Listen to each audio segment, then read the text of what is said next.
Hello guys, in this video I am going to show you how to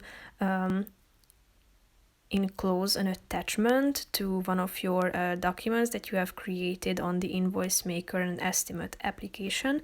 But first I just want to mention, don't forget to subscribe to my channel, because at 10,000 subscribers I am going to show you my whole YouTube revenue statistics and growth strategy, how to make money online. So let's jump into it. First of all, open the application on your phone.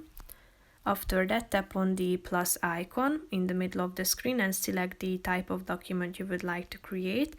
Then fill in the form, adding invoice, bill, and all of these information, and click on the attachment button. Down below here you have a bunch of options, so you can capture it from camera. If you tap on it, you should allow the application to have access to your camera, so tap on OK, and then you should take a picture of the document you would like to enclose. Tap on the use photo button, and here you can see the attachment. You can edit its name by tapping on the attachment number 1 text, delete it, and type in your own name.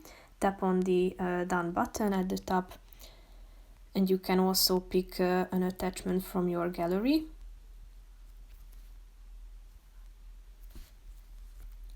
Or you have the chance to import a file from your Dropbox, iCloud, and if you tap on the Show Attachments button, you can check out all of the items that you wish to enclose to this bill. So that's pretty much it for this video, guys. See you in the next one. Bye bye.